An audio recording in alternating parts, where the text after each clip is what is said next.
logra ver mi pantalla también? Sí, también. Sí, doctor. Está bien. Listo. Bien. En esta tercera semana, la, la clase tiene que ver con fotografía clínica. Y en realidad hoy en día la fotografía digital ha evolucionado tanto que podemos encontrar buenas fotografías en celulares smart. Y es por eso que algunas veces fotografías tomadas con smart realmente no, para el fin que muchas veces nosotros utilizamos, muchas veces no se podría marcar una diferencia en esa toma fotográfica. Sin embargo, la opción ideal sigue siendo la fotografía digital con todos los accesorios que ella misma tiene, donde tenemos un ring flash o un point flash o eh, mejor sistema de resolución y, y programación también, para poder hacer en esa medida los registros repetibles, porque el hecho de estandarizar una cámara fotográfica para una fotografía clínica representa una forma de poder hacer estos registros fidedignos en el tiempo. Y tengamos en cuenta que muchas veces la fotografía clínica extraoral tiene que tener el menor grado de distorsión y las proporciones en la medida de lo posible deben ser de 1 a 1, ya que utilizando lentes convencionales o con los que viene la cámara fotográfica, como un lente de 50 milímetros, va a traer algún grado de distorsión. Y que para fotografía clínica utilizamos idealmente un lente macro, 100 o 105 milímetros, dependiendo si sea Canon o sea Nikon, y que están diseñados lo más cercano a captar la realidad. La fotografía convencional, analógica, pues la de rollo y película ha sido pues la base como muchos eh, registros radiográficos y en otros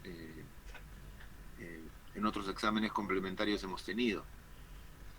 Y la fotografía digital hoy en día es una posibilidad de válida para estos registros, que inicialmente no eran consideradas así porque se decía de que se podían hacer una manipulación de imágenes. Y es que la fotografía digital permite eso.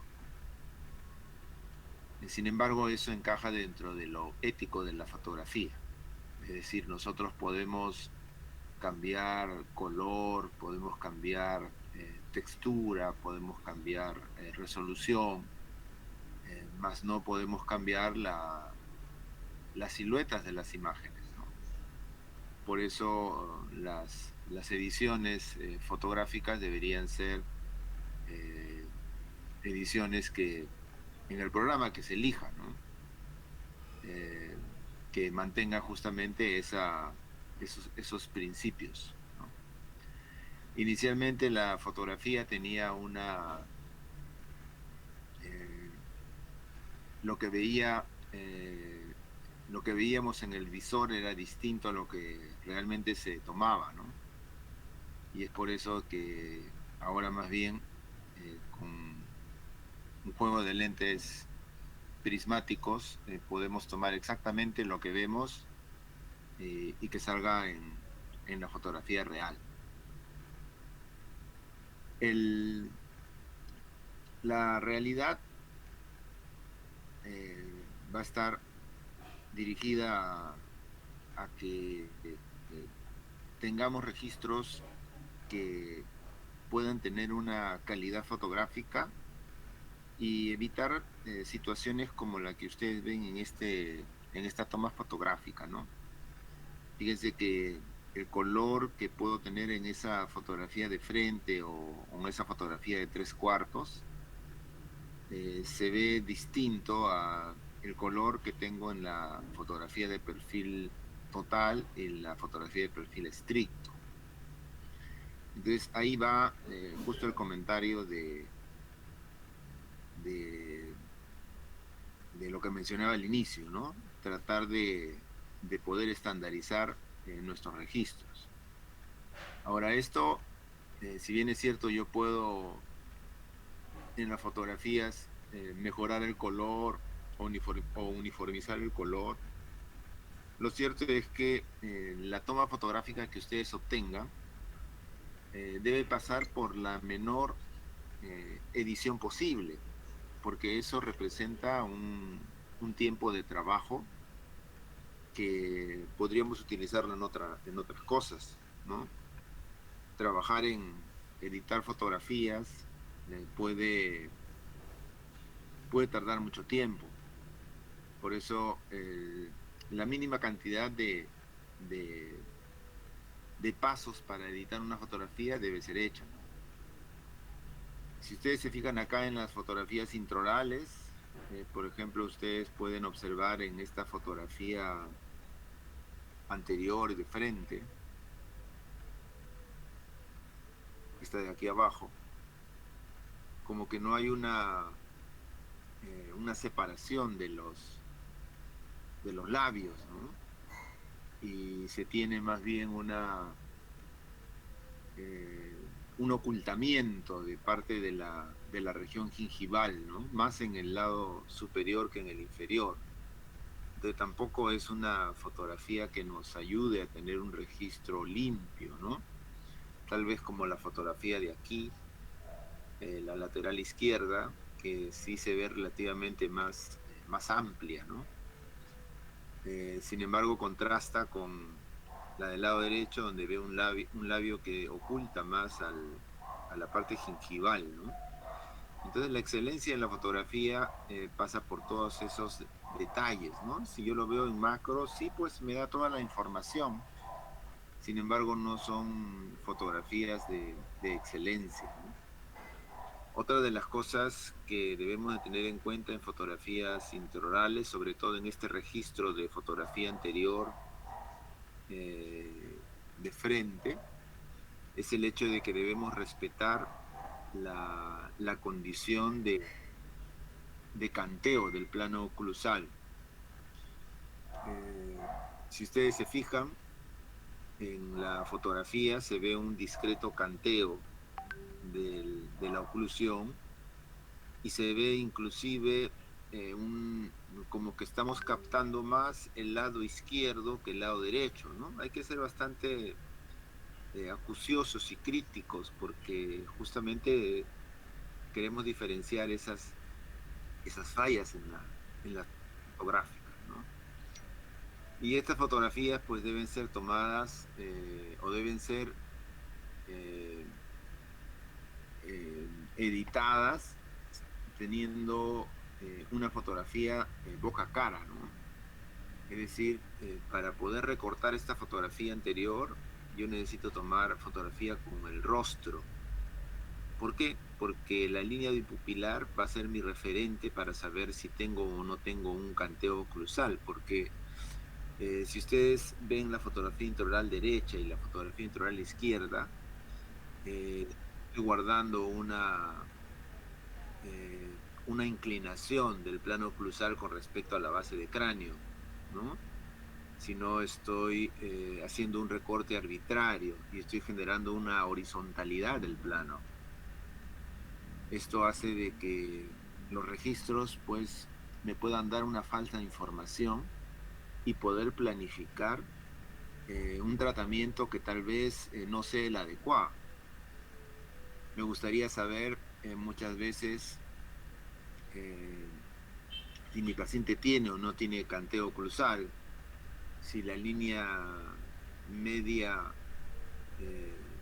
dentaria está coincidente con la línea media sagital, ¿no? Entonces son todos esos detalles que debemos de tener en una fotografía, ¿no? Entonces, tratar de uniformizar las fotografías sería lo ideal, ¿no? Y en este recorte fotográfico, a veces solemos cambiar el tamaño o proporción que tiene la fotografía de frente con la fotografía de perfil o con la fotografía de tres cuartos. Y nuestra referencia debe ser la línea bipupilar, la cual pueda encajar justamente a todo este plano a la altura de los ojos y sea un estándar para poder evaluarlo, ¿no? A veces en estos recortes tomamos una cara bastante grande por una foto y bastante pequeña por la otra foto y se ven dos tamaños de cabeza diferentes. Voy a ver quién está queriendo entrar. Eli, que está llegando un poco tarde.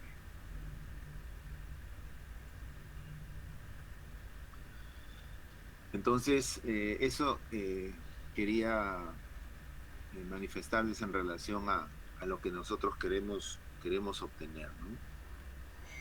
Lo clásico en la fotografía, y así como yo la aprendí, ¿no?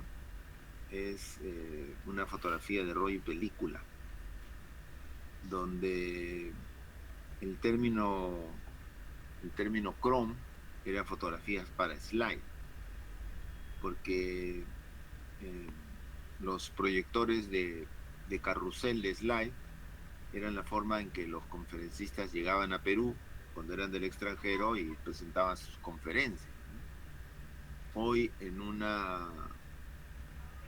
chip o en una memoria portátil podemos tener una información enorme. Más en ese tiempo todos eran pequeños slides y que tenían que ingresar en un carrusel para su exposición. Pero esto ha resultado ser la base de lo que hoy tenemos como fotografía, ¿no? Y también tener la característica de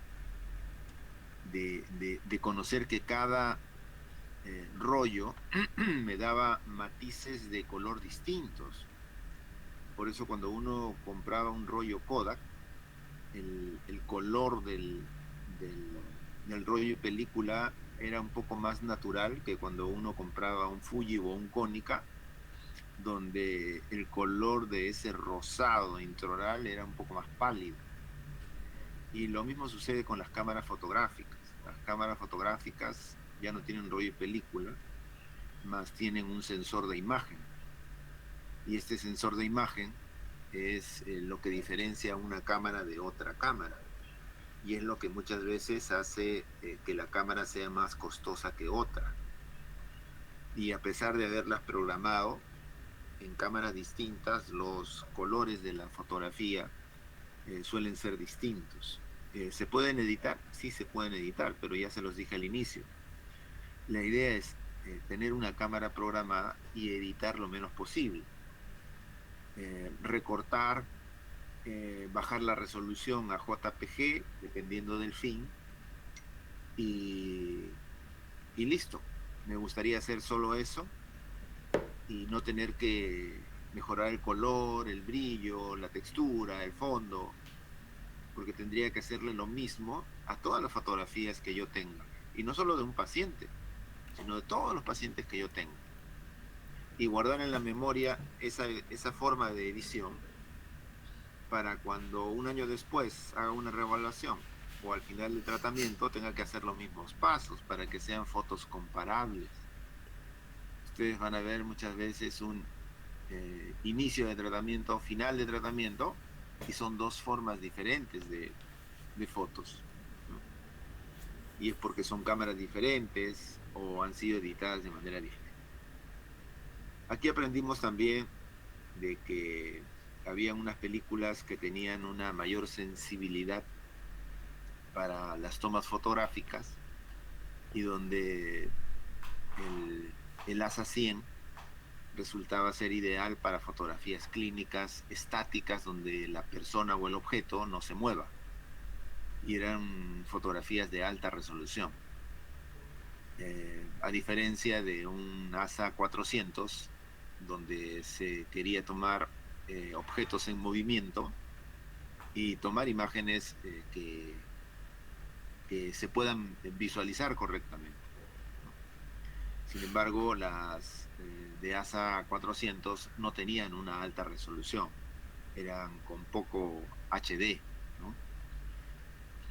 Y que el formato inicial que se utilizaba era un formato de película 135 milímetros.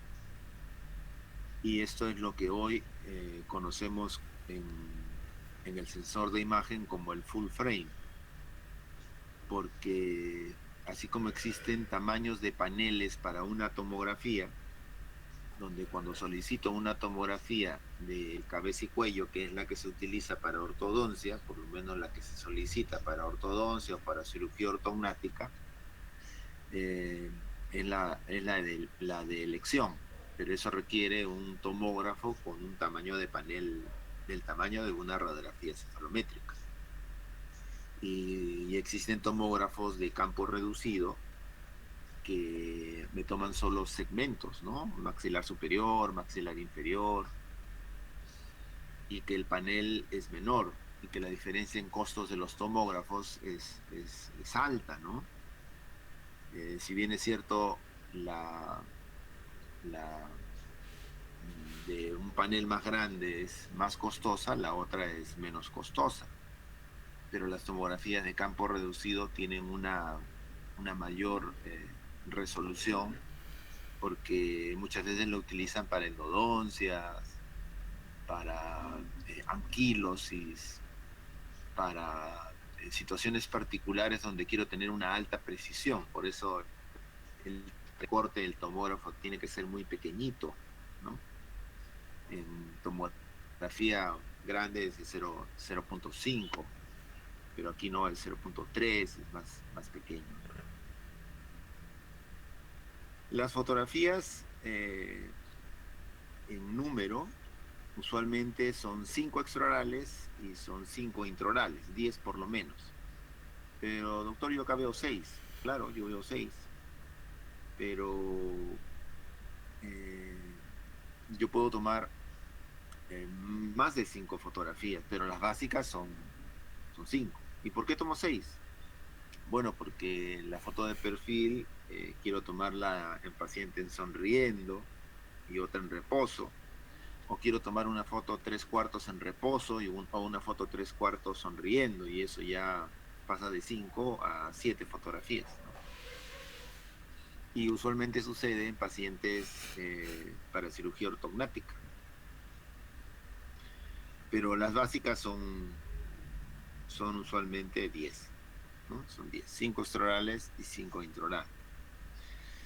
Y un poco lo que les decía en el cambio de color, miren, este es el mismo paciente eh, al inicio de tratamiento, miren el color de rosado que ustedes tienen a nivel de la mucosa intraoral, y miren este otro color de rosado que tiene eh, a nivel de la mucosa intraoral. Entonces son distintos, ¿no? Este es más pálido, este es más rojizo. Y si lo contrastan también con las fotografías extraorales, van a encontrar aquí también una fotografía extraoral, parece con mayor luminosidad, y acá distinta también, un poco más oscura, por decirlo de alguna forma, ¿no? Y cada vez que ustedes hagan reevaluaciones o el postoperatorio o al final de tratamiento, deberíamos tener fotos que eh, no contrasten mucho o que sean en lo posible lo más cercanos al ideal. Por eso es que la cámara fotográfica que ustedes compren debería ser la cámara fotográfica que ustedes deberían mantener, ¿no? Para tener esos mismos registros. Y una cámara fotográfica que ya esté estandarizada. Otro le llama setear la cámara. Y, y esa es la finalidad o la recomendación, ¿no?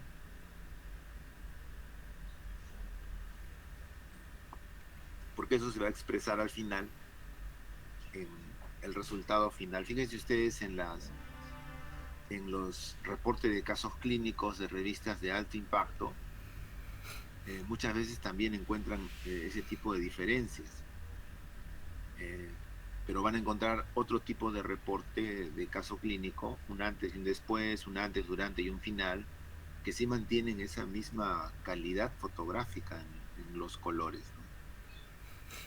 Entonces, eso es importante.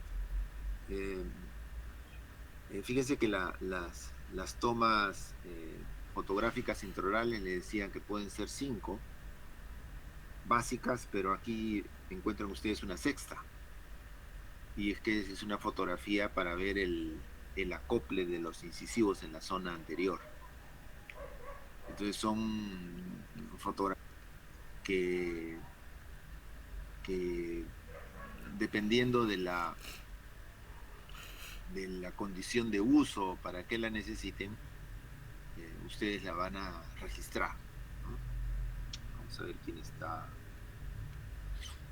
Vania Delgado.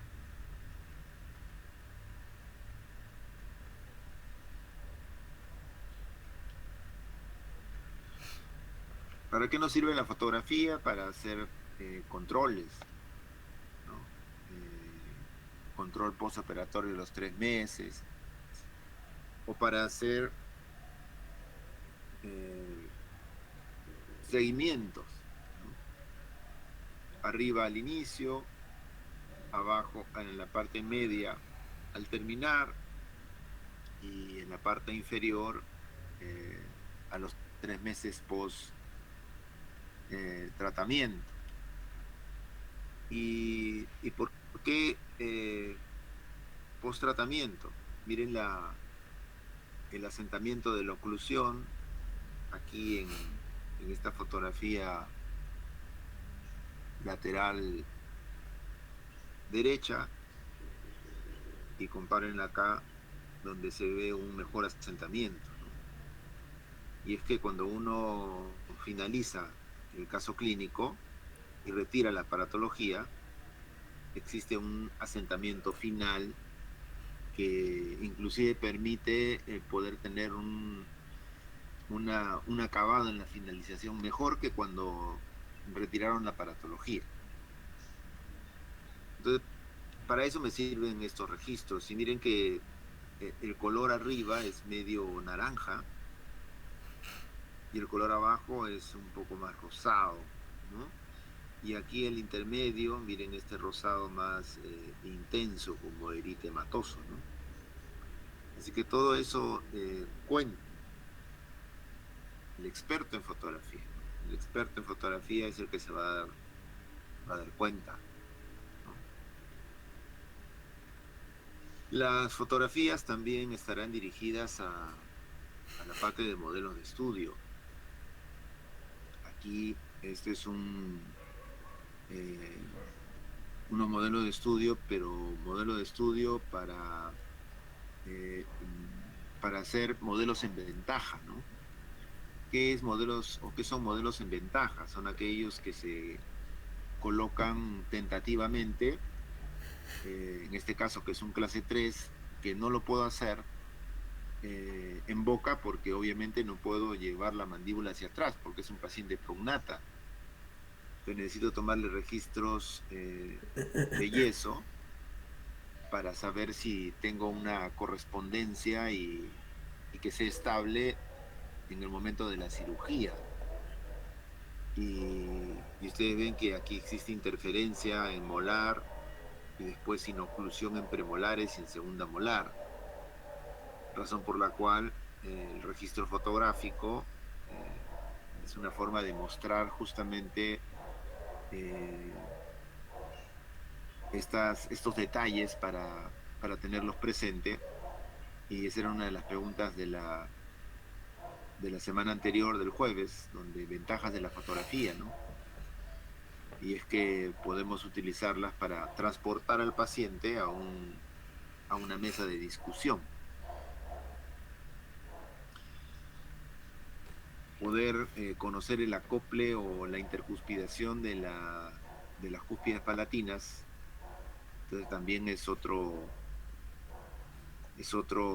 eh, otra forma de poder apreciar todo lo que por vestibular no se puede ver, ¿no? Y el registro fotográfico me permite tener ese detalle al final. Puedo hacer fotografías de objetos pequeños cuando quiero mostrar algún dispositivo, cuando hablamos de un cantilever con doble helicoide,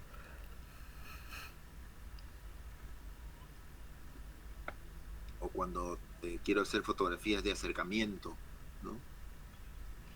Entonces todo eso corresponde a los fines de la fotografía. Para poder fotografiar el arco transpalatino con esos hooks que me permiten poder hacer movimientos individuales de preparación prequirúrgica, ¿no? O se utiliza mucho en estética dental cuando se hace un diseño digital de sonrisa. Eh, Marco Coronado, con quien tengo la práctica el día jueves, él, él es ortodoncista egresado, como dice, como dijo de San Marcos, pero también ha hecho una especialidad de estética, ¿no? En Brasil. Y, y justamente vamos a tener esa oportunidad de poder proyectar un final de tratamiento que muchas veces los dientes en su morfología o en su tamaño no te lo van a dar. Por eso, ortodónticamente, los pacientes vienen, doctor, sí, miren cómo eh, está todo alineado, pero los dientes siguen abiertos, doctor. Y es que tienen una morfología alterada, en forma de barril, donde el punto de contacto está muy a nivel medio y que la embrazadura o la separación que tengo a nivel del borde incisal es muy abierta. Y eso pues no lo voy a cambiar con la ortodoncia. La ortodoncia corregirá posición eh, en el arco, en sentido vertical, en el torque, pero la morfología no te la va a cambiar. Entonces, para poder acabar un caso correctamente, yo creo que si nos proyectamos también en lo que debería ser, entonces es importante manifestarle al paciente que aparte de la ortodoncia, él va a necesitar un tratamiento que no corresponde a la disciplina o especialidad en la cual estamos trabajando. Cuando tenemos los dientes completamente alineados, pero un canino, la 1-3, la recogimos pues del fondo del paladar y hicimos una desinclusión y me quedó con el borde cervical vestibular en recesión. Eso no lo voy a poder corregir, no lo va a hacer la ortodoncia, ¿no? Tendrá que venir otra disciplina como la periodoncia para que haga una plastía y pueda mejorar esa condición. Entonces, eso hay que tener claro en el sentido de informar bien al paciente de que la ortodoncia no le va a dejar los dientes perfectos. Un eslogan que utilizo yo en mi práctica privada es eh, dientes, sonrisas, no, dientes imperfectos para una sonrisa perfecta, ¿no?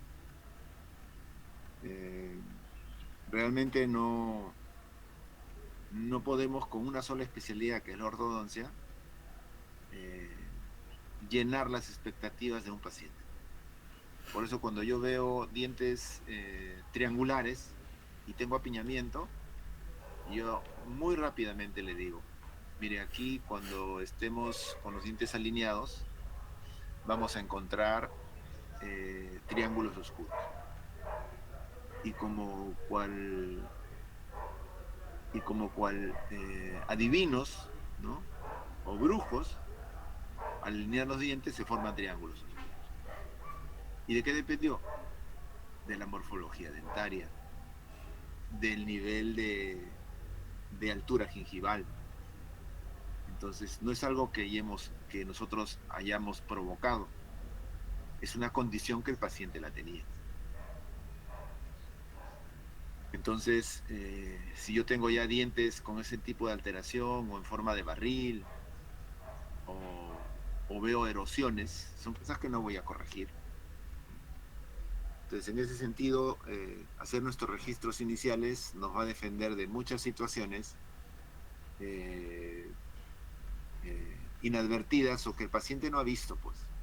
Vemos la condición, pero a veces no se ve, ¿no? O el paciente no le ve, ¿no? Como cuando atendía y yo te lo cuento como experiencia, ¿no? Atendía al sobrino de un amigo de colegio, ¿no? Era el hijo de su hermana. Todo muy bonito, todo bien, le hice su ortodoncia, hice extracciones de premolares, terminé el tratamiento. Era pequeño, tendría pues en ese tiempo 12, 13 años. Pasaron años aproximadamente y después de todo ese tiempo me llama por teléfono, ¿no? Y pide una cita, la atiendo y viene con una radiografía, ¿no? Y, y la noté así, media molesta, ¿no? Me pareció raro, pero bueno. Eh, Vimos la radiografía y se había ido a otro dentista, eso me decía, y que le había encontrado los incisivos centrales con reabsorción radicular. Y fijándome, efectivamente, o sea, eran raíces que tenían una relación corono-raíz 1 a 1, ¿no? Y los laterales eran una de corona y dos de raíz. Entonces las raíces de los laterales eran largas y los centrales eran cortos. Y que venía a reclamar lo que había sucedido, ¿no? Así que realmente cuando uno lo toman bueno, se lo estoy hablando cuando recién era un ortodoncista, o sea, era un ortodoncista, pero sin experiencia, digamos, ¿no? Y, y cuando terminamos, de repente muchas cosas se nos van, ¿no? Se nos van, ¿no? Así que respiré hondo, tomé tranquilidad y busqué los registros de lo que tenía, ¿no? La señorita me sacó la radiografía, puse la radiografía con toda honestidad encima de la otra en el negatoscopio y la raíz de los centrales y de los laterales tenían el mismo tamaño. Miren, es decir, que el paciente inicia con una raíz corta también. Sin embargo, yo no lo había notado, miren, todos en esos tiempos, ¿no? Por eso ahora muchas de estas condiciones las trato de informar para que ustedes se den cuenta de las condiciones en las cuales inicialmente viene el paciente. Si no hubiese existido un registro radiográfico inicial y no hubiese podido comparar, ¿cómo le demuestro al paciente que no ha sido mi tratamiento el que le ha producido eso, ¿no? Obviamente en ese momento le mostré, le dije, mire, esto es lo que tiene, le tomé una fotografía al que trajo, al que yo tenía y le di la radiografía que tenía, ¿no? Entonces se lo entregué, muchas gracias. La hermana de mi amigo tuvo que irse pues muy tranquilita, ¿no? Más bien a mí, después del susto, me vino más bien eh, se me vino el indio, ¿no? Pero para adentro, ¿no? No para afuera. Pero eso, o sea, eso ¿Por qué son importantes los registros? Porque es la única forma de demostrar que estos cambios realmente no te comprometan, ¿no? Obviamente, pues al mejor cazador se le va la paloma, o sea, van a haber cosas que van a ocurrir y que van a escapar a nuestro control, ¿no? A nuestro control. Entonces, en ese sentido, la fotografía, pues, representa ese aspecto importante que debemos de tener en cuenta, ¿no? Sobre cámaras fotográficas, pues tendríamos mucho que hablar, ¿no?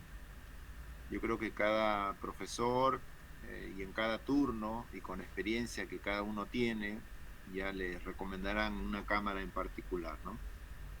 Comprarse una cámara eh, es como comprarse un auto. Doctor, ¿qué cámara me compro? Eh, la respuesta es, y así muy crudo, es, ¿cuánto tienes para invertir? A ver, yo tengo un Toyota Corolla, ¿no? Pero también pude haber tenido pues un Audi, ¿no? O pude haber tenido un RAV4, o pude haber tenido un Lamborghini, ¿no? Y eso está en relación a lo que pueda yo invertir, ¿no? En cámaras es lo mismo. Yo actualmente tengo una Nikon profesional, una cámara Nikon profesional, pero ustedes dirán, wow, una profesional. No, es de la versión de las profesionales, es la básica. O sea, es como un sobrino que vive en Nueva York se compró un Mercedes-Benz, se compró. Eh, y cuando yo llego a Nueva York a visitar a mi hermana, encuentro a mis dos sobrinos, que se había comprado su Mercedes-Benz y su hermano, ¿no? Y me dice, tío, me he comprado un Mercedes-Benz. ¡Wow! Le digo, qué bien, está bonito, ¿ah? Y su hermano agarra y le dice, tío, pero es el Mercedes-Benz de los pobres. ¿Y por qué el Mercedes-Benz de los pobres? Porque es el más básico del Mercedes-Benz, ¿no? Entonces en cámaras es igual, ¿no? O sea, yo puedo tener una cámara profesional, pero es la más básica. Esa es la verdad, ¿no? Y ustedes se pueden gastar la plata que ustedes quieran gastar. En esto hay un montón de cosas. Yo me he comprado un montón de cosas y muchas cosas que ya actualmente ya ni las uso siquiera. Me han quedado así como, como para el museo, ¿no? Como que yo me he quedado, pues, aunque ya se le di a mi cuñado para que, ¿cómo se dice este término? Para que las cachinee, ¿no? Por ejemplo, esas, esas videocámaras, pero con rollo, con cinta, ¿no? Eh, esas videograbadoras, pero con cinta, ¿no? Eso ya no hay, pues, ¿no? Eso ya es un desuso. Como que tengo también mi cámara fotográfica, me compré una Minolta, que era una empresa que se encargaba de hacer cámaras fotográficas para rollo y película, pero para uso médico. Entonces ellos compraban, armaban y era una compañía que se encargaba de armar cámaras para eso, ¿no? Tenía un fuelle, varias cosas bonitas ahí y han quedado ya como parte del museo, porque ya no uso en realidad, ¿no? Eh, entonces en cámaras puedo tener muchas cosas, ¿no? Hay desde la más básica, las analógicas de rollo y película que ya nadie utiliza, ¿no? Hasta las digitales en realidad.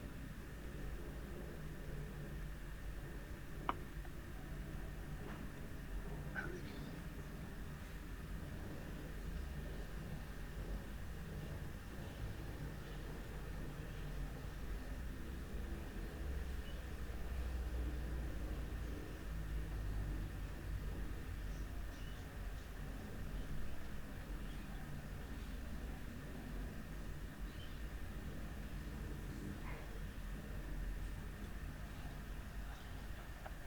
Una cámara fotográfica, eh, va a tener ciertas partes, ¿no? Tienen ustedes el cuerpo de la cámara, tienen ustedes el flash, que puede ser ring flash, point flash, que en la práctica la van a poder reconocer con mayor, de manera más didáctica en realidad. Pero lo más caro de una cámara fotográfica es el sensor de imagen. El sensor de imagen es prácticamente el que va a registrar la fotografía.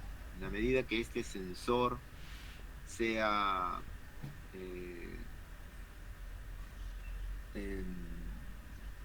de mayor calidad, entonces ustedes van a tener una mejor imagen registrada, ¿no? Y hay dos tipos de sensor. Hay un sensor DDS y CMOS, dentro de los cuales uno de ellos es más de más calidad que el otro. Es como decir un Mirai versus un Nikon, ¿no? Hay cámaras fotográficas Mirai versus un Nikon o versus un Canon, ¿no? O un Panasonic, es lo mismo, ¿no? La cantidad de megapíxeles ha avanzado tanto. Miren, mi primera cámara digital tenía 5 megapíxeles y era lo máximo que había. Y 5 megapíxeles es nada, pues. Ahora hasta las cámaras de celulares tienen más de eso, ¿no? Entonces,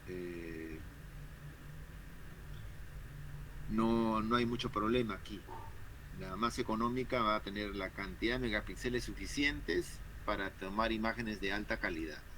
Y además que el ojo humano no registra más allá de un nivel de resolución alta, ¿no? Si yo tengo un nivel de resolución mucho más alta, el ojo humano no lo percibe ya, ¿no?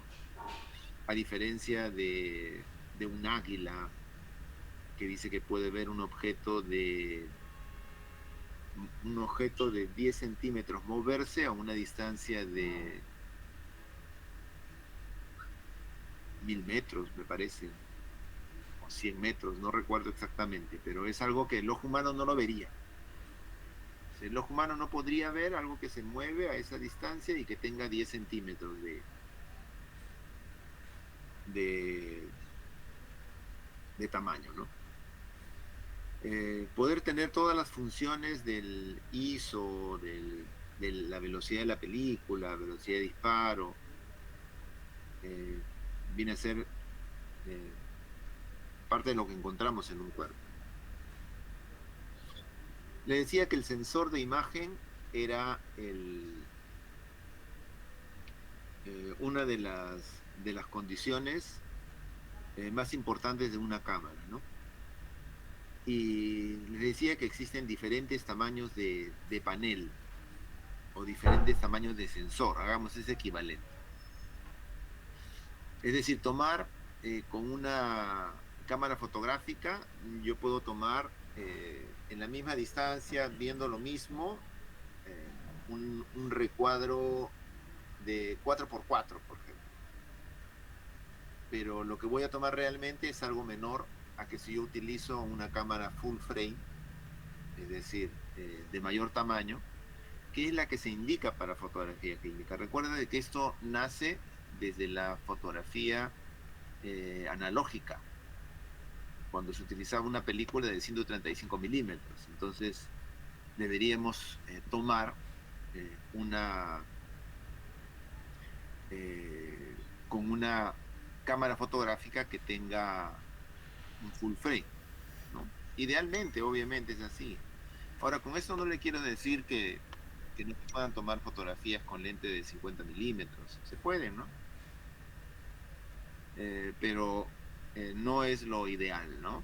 Yéndonos así a lo que quisiéramos tener, no es lo ideal. El nivel de resolución no siempre tiene que ser alta, ¿no? Aunque para nuestro caso es mejor tomarla con una resolución alta, pero a veces te llena mucho la memoria, muy rápido la memoria, ¿no? Porque esto va a depender de los fines a los cuales tú vas a llevarlas. Recuerden que para una presentación yo puedo bajarlo a niveles de 500 kgb, ¿no? KB.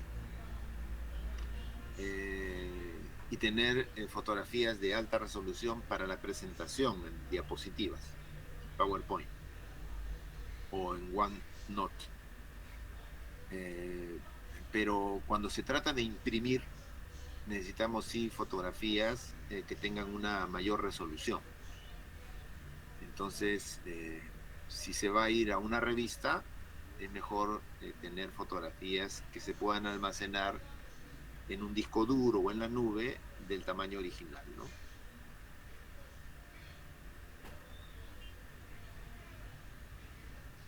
¿Es siempre necesario generar imágenes con alta resolución? No siempre, pues.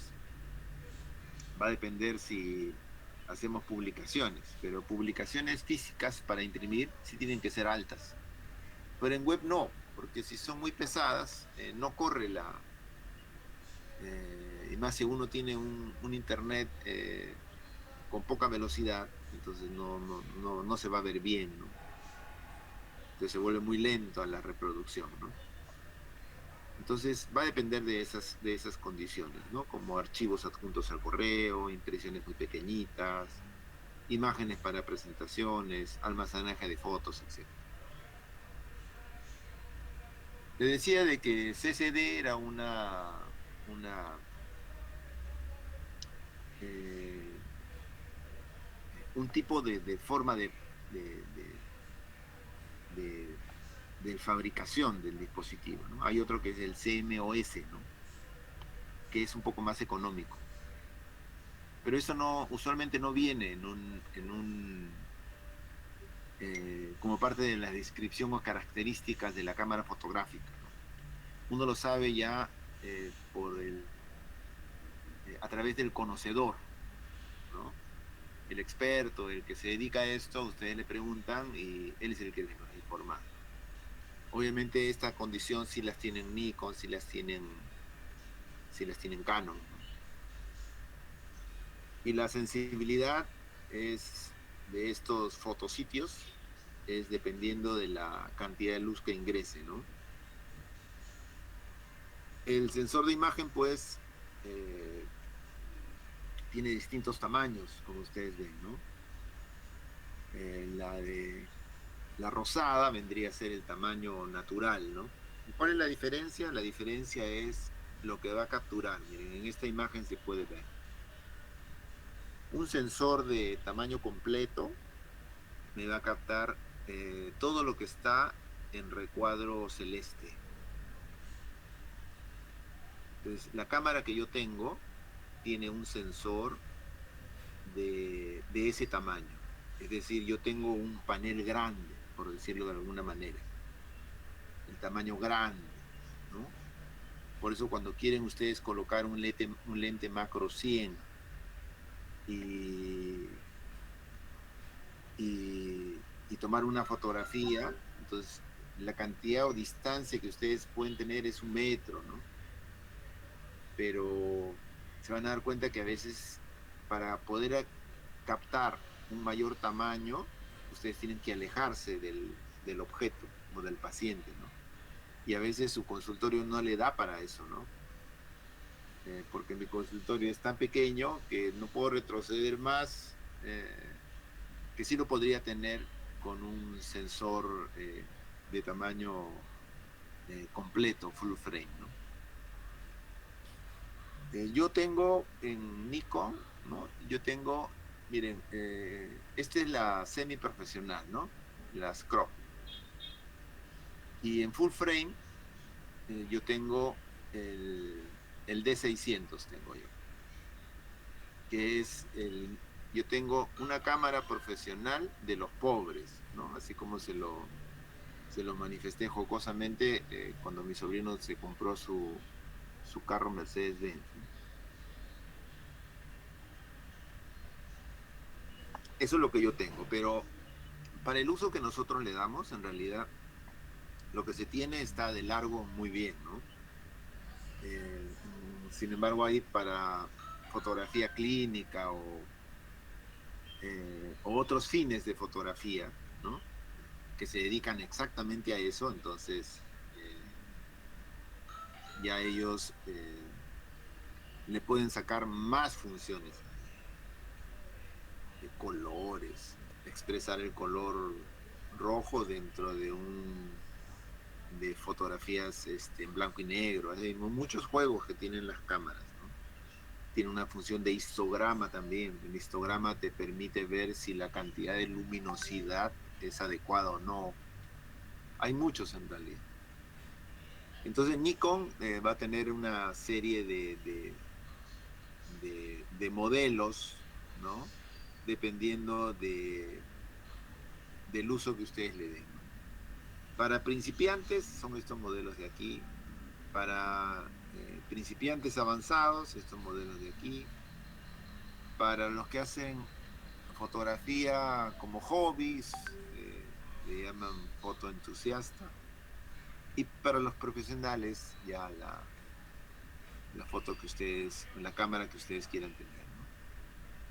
Les decía que ustedes pueden comprar, usualmente yo he comprado mis cosas en Amazon, ¿no? Cuando las he comprado nuevas, porque otras cosas las he comprado así de segunda, ¿no? Como por ejemplo algún flash, ¿no? Hay flash originales Nikon y hay también Yongnuo, que son marcas alternativas, ¿no? Que lo fabrican para Nikon, lo fabrican para Canon, etcétera, ¿no? Pero el cuerpo de una cámara Nikon son como $500 más o menos, comprados en Estados Unidos, ¿no? Una cámara profesional, miren, Nikon puede costarle $6,000, ¿no? $6,000 yo no gastaría, ¿no? Yo en realidad gasté menos en la cámara que tengo, ¿no? Pero, pero eso es lo que ustedes pueden gastar, ¿no? En Canon, que es lo que más fácilmente ustedes van a encontrar aquí, también tienen lo mismo, ¿no? Tienen una versión profesional, full frame, ¿no? Que empieza con D5 y las otras que son crop, ¿no? Y tienen lo mismo en esa gama, desde los que son cámaras para un nivel básico, un nivel avanzado y un nivel profesional. Costos de una cámara intermedia, también como unos $500 más o menos. Pero para una cámara profesional son también como $5,300, ¿no? Y eso que hay una rebaja del 12%, que a veces lo encuentran así, que son como $6,000 también, ¿no? Entonces, en fotografía, pues, realmente podemos nosotros tener mucha inversión, poca inversión o lo justo y necesario, ¿no? Bueno, habrá más cosas que podamos conversar también más adelante, de repente ya en la parte práctica, ¿no? Los tipos de lentes o ya cuando estemos en la presencialidad, lo que es un zoom óptico, un zoom digital, ¿no? Cosas que nos eh, que vamos a poder ver, ¿no? Y hacer algunas prácticas también de toma fotográfica. ¿Tienen alguna pregunta? Ok. Bueno, ya son las 8:04, ya van a tener clases